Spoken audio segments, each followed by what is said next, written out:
C'est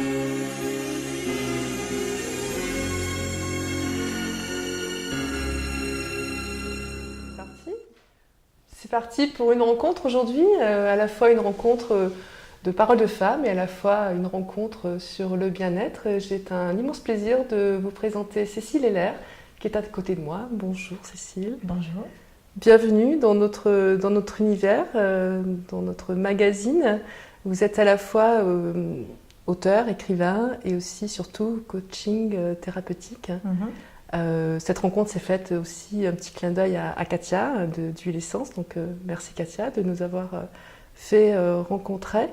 Vous transitez entre plusieurs pays et là c'est vraiment une occasion de vous avoir dans le sud de la France lors d'une occasion d'une conférence en fait que vous avez donnée sur la sortie de votre dernier livre, Histoire de femme. Oh, c'est pire que ça, parce que c'est pire que ça. C'est pire que ça. En fait, c'est mon éditeur qui m'a organisé une sorte de tour, parce que en fait, il voulait plus que je rencontre enfin mon public. Donc, j'ai commencé une conférence à Paris. Là, j'en ai une ce soir ici dans le sud. Ça fait 25 ans que je n'ai pas mis les pieds dans le sud, hein, quand même. Ça fait tout chose pour moi d'être là. Et c'est vrai que on a voulu. Ça fait longtemps que mon public me réclame une occasion qu'on se rencontre. Et puis, dans une librairie, juste signer, etc., c'est un peu limité. Et là, comme un de mes livres est consacré aux femmes, à l'équilibre de la femme, en fait, c'est un livre curieusement qui les a tout particulièrement touchés. Et j'en parlais encore tout à l'heure parce que hier, je les ai interviewés à l'issue de ce week-end qu'on a passé ensemble. Je leur ai dit, alors, quel est le livre que vous avez préféré dans l'équilibre anti-candidat ou Histoire de femme, qui sont les deux qui viennent d'être publiés en France. Et elles ont toutes les deux aimé les deux, toutes qui sont complémentaires, mais surtout, elles me disent, l'histoire de femme, pour nous, ça a été une révélation, ça a été une libération. Elles ont dit, on aurait aimé l'avoir eu beaucoup plus tôt. Ça nous aurait permis d'être beaucoup plus libres et indépendantes face à ce monde d'hommes qui essayent de régler notre façon de vivre et notre façon de gérer notre santé, alors qu'ils n'ont rien à faire là. Et donc elles ont... Alors une histoire d'homme avec un grand A, j'imagine l'homme en général, ouais. C'est pas le sexe de l'homme. Si. Ah si, parce qu'il y a quand même beaucoup d'hommes qui se permettent de décider beaucoup de choses sur les femmes, en ce qui concerne leur santé et leur bien-être en général. Surtout en ce qui concerne, moi je pense en particulier à la façon aujourd'hui dont la grossesse et l'accouchement sont hyper médicalisés, hyper contrôlés par l'homme. C'est pas tellement des femmes qui prennent ce genre de décision. Et même si c'est des femmes, il y a des trucs qui me révoltent assez, par rapport à des femmes. Moi j'ai eu mes enfants en Californie et je les ai tous les deux allaités très longtemps et j'ai jamais eu de problème de m'exposer n'importe où pour fourguer la bête sous mon t-shirt, etc. Et alors qu'il y a eu un moment, une femme qui a essayé de faire voter une loi qui interdisait les femmes d'allaiter en public. C'est une femme qui a fait ça quand même, c'est incroyable, elle a essayé d'empêcher les autres. Enfin bon, donc il y a quand même des exceptions dans la bêtise humaine, mais tout ça pour en venir au fait que les femmes sont souvent pas suffisamment au courant de tout ce à quoi elles ont accès pour s'épanouir dans un milieu où elles ne devraient pas être réglementées par le médical. Voilà. Et il y a énormément de choses dans la femme, dans ce que vit une femme, que si elles savaient plus, si elles étaient plus au courant, et si ce n'était pas un milieu d'hommes et de plus médecins qui vont tout penser en termes de généralisation, si elles étaient au courant de ce qu'elles ont à leur disposition pour personnaliser et vivre ça tel que ce qu'elles doivent vivre en tant que personne, pas juste en tant que sexe, ça changerait tout.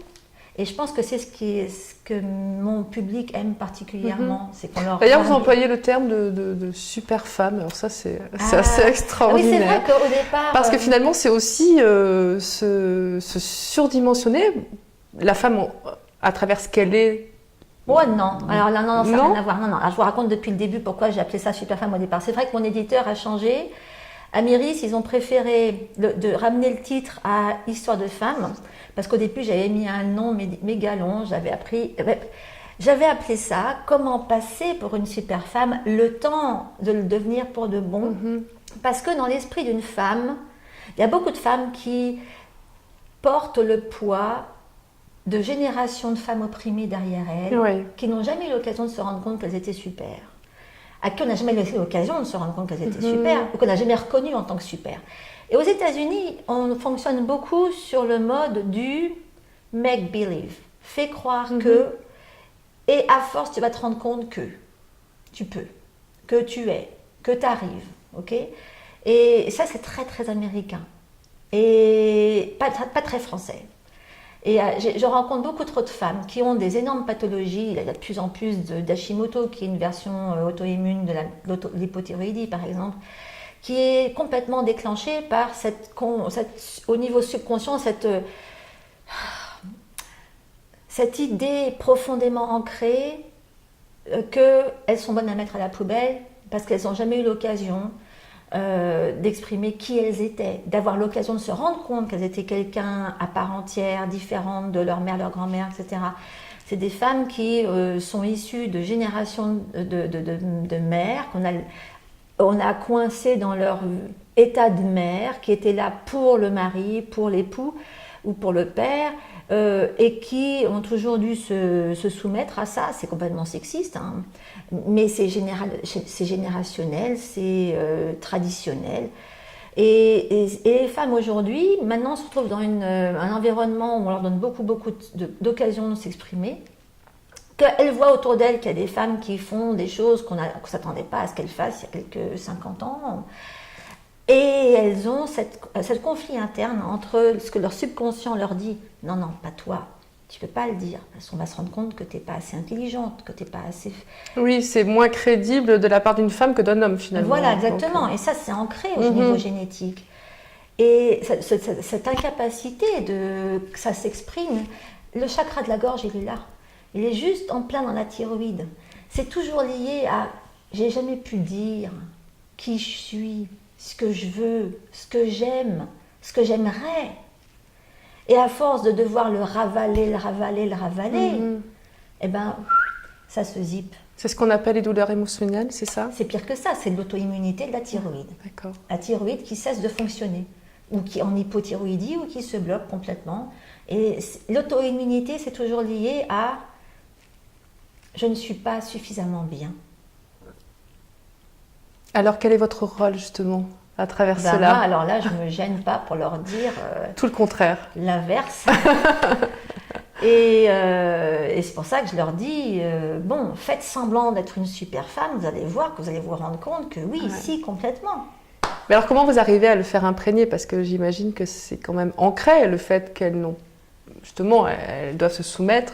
La plupart des femmes doivent se soumettre. Bon. Donc c'est imprégné, c'est ancré. Donc c'est pas peut-être une baguette magique. Alors il faut que vous sachiez que les huiles essentielles ont beaucoup de pouvoir là-dessus. Bon, moi j'ai une approche complètement holistique de l'usage des huiles essentielles. Alors qu'est-ce que c'est exactement? Vous pouvez expliquer? Je vais m'éclater. Alors, c'est vrai qu'en France, on connaît principalement l'approche complètement clinique, qui veut dire que, bon, bah là, je sais pas moi, vous êtes fait piquer par une guêpe. On met d'avant. Voilà. Vous avez le rhume, on va vous traiter l'aspect viral ou bactérien du rhume. Bon. Par contre, dans la version holistique, donc moi, mon approche holistique, holistique, ça veut dire qu'on va considérer l'ensemble de l'organisme, pas que la région où le symptôme se manifeste. Okay, le symptôme va se manifester dans un endroit particulier, mais ce symptôme, il n'est que l'ampoule du voyant rouge de votre batterie dans votre voiture qui s'allume parce que vous n'avez plus de jus dans la batterie. Voilà. Vous enlevez l'ampoule, ça ne s'allume plus. Ça ne veut pas dire qu'il n'y a plus de jus dans la batterie. Vous voyez ce que je veux dire? Donc, dans la version holistique, on ne va pas se contenter, on ne va pas éteindre, on ne va pas enlever l'ampoule. Voilà, on ne va pas enlever l'ampoule, on va aller dire, bon alors, pourquoi ça s'allume ce voyant? Ce voyant, en fait, on le veut, il est utile, on va aller regarder le fil électrique qui est derrière, ah, il est relié à la batterie, machin, ok, on sait que c'est la batterie. La batterie, c'est quand même vachement important dans la voiture. Parce que, en fait, dans une vision holistique, alors il y a l'aspect énergétique, bon ça je ne vais pas rentrer dans les détails, parce que c'est vrai que je relie ça beaucoup à l'aspect énergétique, médecine chinoise traditionnelle. qui interconnecte tous les organes et les méridiens énergétiques qui sont reliés à ces organes. Donc c'est d'ailleurs à titre d'exemple, justement, moi ma façon d'aborder quelqu'un qui par exemple a fait des sinusites à répétition, hein, il y a l'aspect toxicologique, mais la toxicité, c'est quelque chose dont je parle dans l'équilibre anti-candidat. Mais dans tous mes livres, de toute façon, j'aborde la toxicité qui est vraiment la mère de tous les déséquilibres. Mais cette toxicité, elle va s'exprimer aussi émotionnellement, elle ne va pas s'exprimer que physiquement.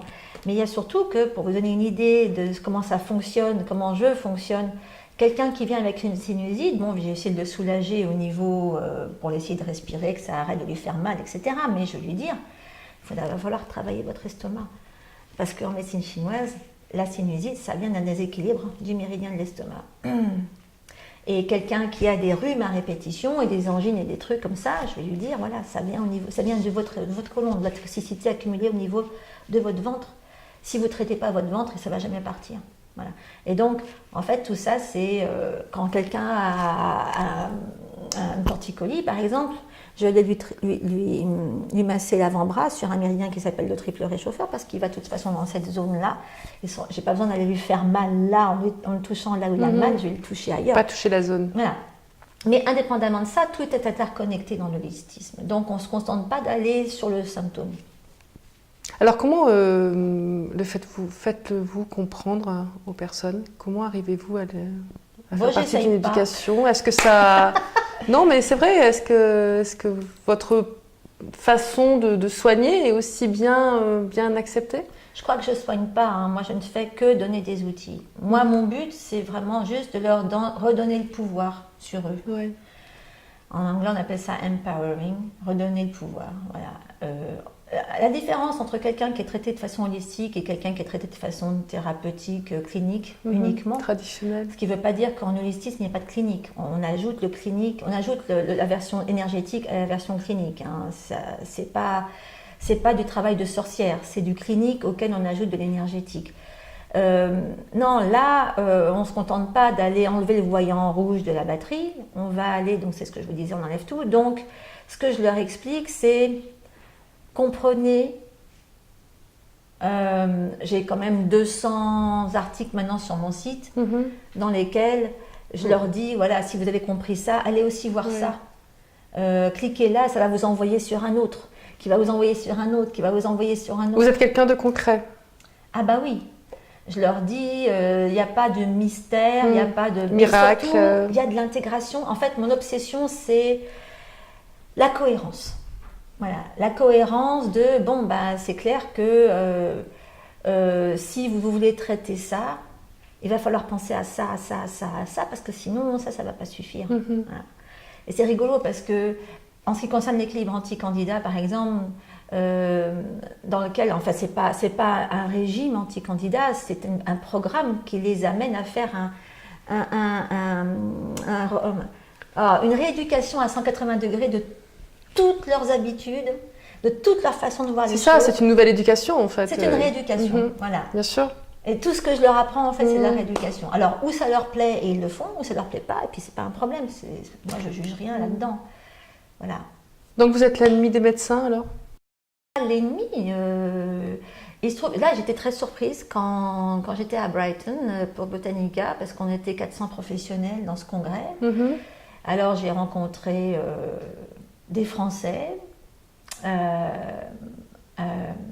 qui m'a beaucoup impressionné, c'est Luc Marié, qui est chercheur au CNRS et qui a fait une enquête absolument faramineuse sur les prématurés, et j'espère pouvoir travailler avec lui. Là, je pense le revoir à Strasbourg la semaine prochaine. Non, cette semaine d'ailleurs. Et puis j'ai rencontré des docteurs en pharmacie qui s'efforcent d'introduire l'usage des huiles essentielles en milieu hospitalier, en centre anti-cancer, etc. Donc là, je leur ai dit, les filles, vous me réconciliez avec les pharmaciens. Oui, c'est ça. Ça veut dire que finalement, c'est intégré, cette pratique devient intégrée peu à peu. Et il y a aussi une éducation là qui est en train de se préparer. En fait, ce qui se passe, c'est qu'il y a tellement d'intérêts financiers en haut lieu. Oui. vis-à-vis, enfin, voilà, instauré par l'industrie pharmaceutique, que bon, bah, les gens dont l'activité n'a pas un gros intérêt financier, bah, personne ne va. Et c'est ce qu'ils expliquaient à Botanica, c'est pourquoi on n'a pas plus d'études à montrer, qui permettent de démontrer, parce qu'il faut toujours ça, il faut toujours démontrer scientifiquement l'action thérapeutique de telle et telle plante. Mais tout le monde s'en fout. Ça va intéresser personne d'aller dépenser un demi-million pour démontrer, si ce n'est pas une plante alimentaire qui va être justement exploitée dans le milieu de l'agroalimentaire ou de l'industrie alimentaire en général, qui a les moyens de payer ça. Le reste, ça va passer à l'as complètement parce que ça n'intéresse personne. Personne n'a d'intérêt financier à investir autant dans de la recherche. Et c'est pour ça que des endroits comme Botanica, c'est génial pour nous. Voilà, j'ai bu du petit lait pendant 3 jours parce que tout ce qu'on a eu comme information, c'est des gens les gens qu'on a eu comme conférenciers, c'est des gens qui sont en contact en permanence avec le milieu universitaire et la recherche. Et donc, ils nous ont fourni justement tout ça, tout ce qui était preuve scientifique de choses que nous, on avait déjà expérimentées, dont on connaissait l'efficacité. Mais le truc, c'est que pour communiquer avec le milieu médical, il faut qu'on leur montre les preuves scientifiques. Parce que les médecins, eux, ils aimeraient bien, il y en a plein qui aimeraient bien en savoir plus. Ils aimeraient bien pouvoir donner des alternatives naturelles à leur clientèle. Enfin, leur clientèle, non, leur patientèle. Parce qu'un patient, c'est quelqu'un qui va attendre que les choses se passent toutes seules. Un client, c'est quelqu'un qui est actif. Consomme. Voilà, pas seulement qui consomme, qui est volontairement actif et qui va avoir cette attitude de recherche et qui est proactif. Un patient, il est là. Soignez-moi, j'attends. Bon, donc eux, c'est ce qu'ils nous ont expliqué.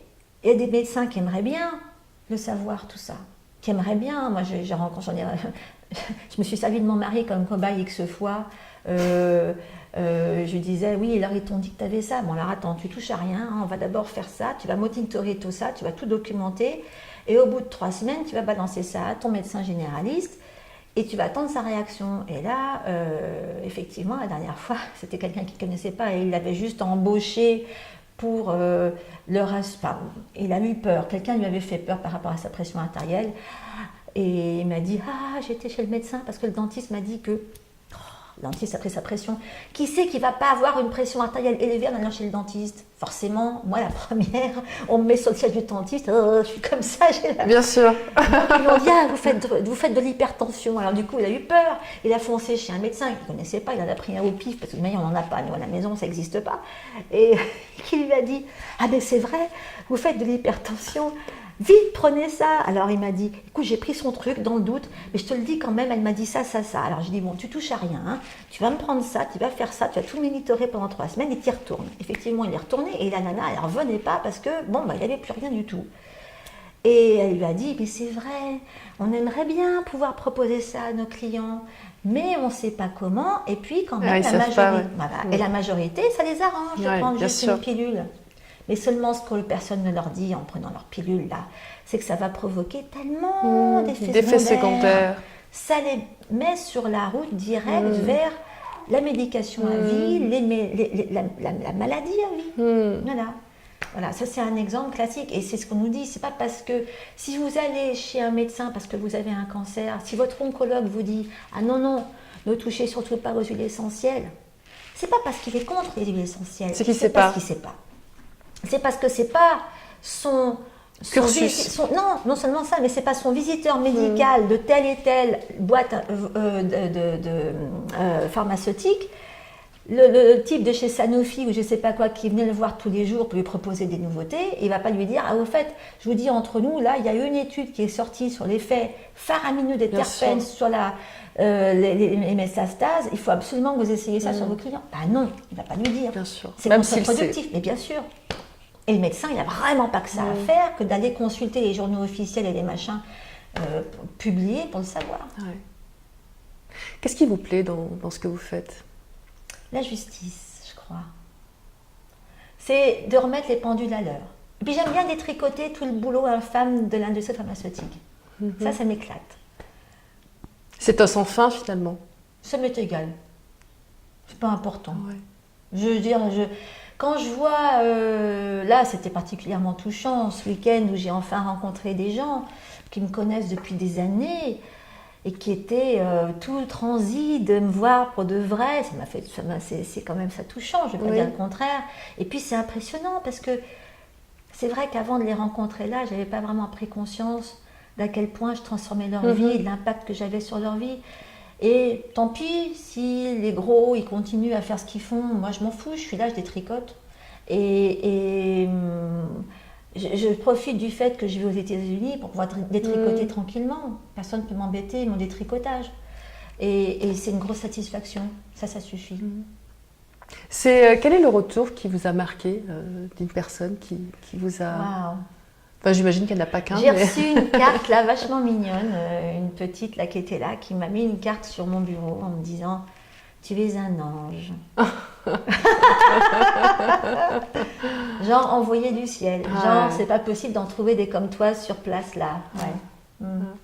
Alors quand vous transitez entre les États-Unis, la France et aussi vous êtes allé en Chine, je crois. J'ai vécu en Chine. Vous avez vécu en Chine. Qu'est-ce que vous avez retenu de tout ça, de tout ce mélange de liens à la fois et puis aussi de culture? Que les Chinois, ils savent quand même. Moi, je trouve ça tellement... Quand je pense que ces abrutis du gouvernement, ils mettent la médecine chinoise dans les activités sectaires, ça c'est un truc qui me... Quand on pense que même, que ce soit l'aromathérapie, la médecine chinoise, des choses comme ça, il y en a toute une flopée, qui sont des activités qui datent de millénaires. Bon, d'accord, à cette époque-là, ils n'avaient pas de quoi faire des comptes rendus scientifiques sur l'activité, sur l'action. C'était pas démontré scientifiquement. Mais on s'en fout, on s'en fout. Ça, c'est un truc que mes élèves, maintenant, ont compris. J'essaie de leur expliquer sans arrêt, on s'en fout. Il y a une surenchère. Ce que j'ai beaucoup retenu avec les Chinois, eux là-bas, ils n'essayent pas d'à tout prix rentabiliser leur matériel. Vous voyez, par exemple, la mammographie. C'est une connerie, la mammographie. C'est de l'abus, je dirais. Parce que c'est vrai que les mammogrammes, enfin l'appareil, c'est un gros investissement. Il faut qu'ils le rentabilisent. Alors que l'échographie, ça coûte rien. Ils sont pas obligés d'employer les gens qui font les radios, un radiologue pour ça. Un technicien d'échographie suffit largement, ça coûte beaucoup moins cher. C'est rien. Et l'échographie du sein est beaucoup plus précise, révélatrice qu'un mammogramme. Et beaucoup moins douloureuse aussi. Bien sûr, beaucoup moins traumatisant. Et le stress n'est pas le même. Et le stress du spectre du sein est déjà suffisant pour provoquer des cancers du sein. La mammographie, c'est une aberration qui fabrique énormément de faux positifs, donc de fausses analyses qui vont suivre, qui sont traumatisantes, qui sont douloureuses, qui vont à l'encontre de l'intégrité des tissus, qui vont provoquer des cellules cancéreuses. Mais pas avec le... Alors les Chinois, il faut dire que les Chinois ont beaucoup de seins à tissus très denses, et les tissus denses provoquent, je veux dire, cachent beaucoup des tumeurs, tout ce qui est nodules, etc. Une mammographie ne va pas identifier une densité particulière, quoi que ce soit dans un tissu dense. Ça va être mélangé dans le reste, on ne va pas le voir. Il y a énormément de nodules et de débuts de cancer du sein qui passent complètement inaperçus à la mammographie dans un sein dense.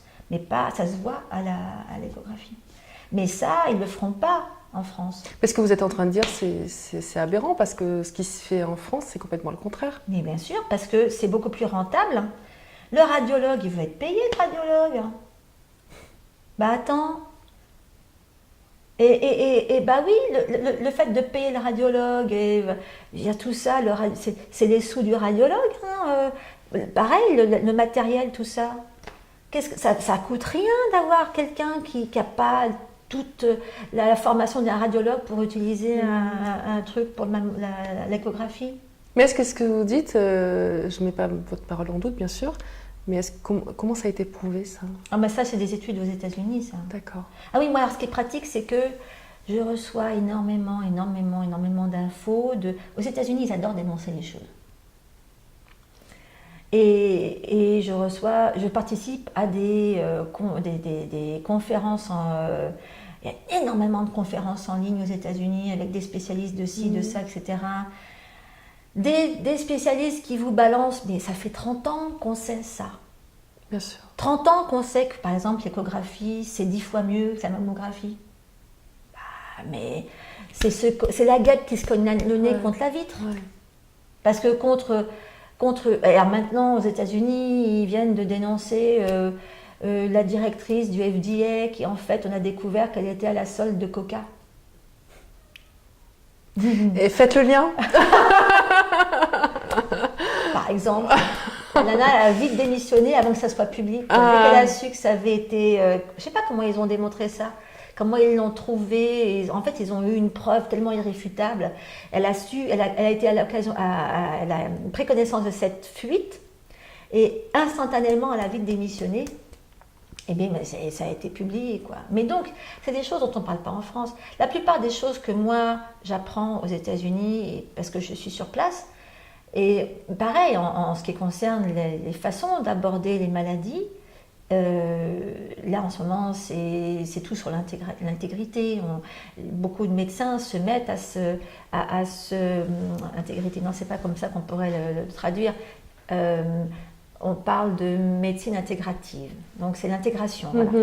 Et les médecins maintenant, même surtout les psychiatres, parce que maintenant la recherche a démontré à quel point les antidépresseurs ne servent absolument à rien, si ce n'est rendre les gens fous. Bien sûr. Que 79% de l'action d'un antidépresseur c'est placebo.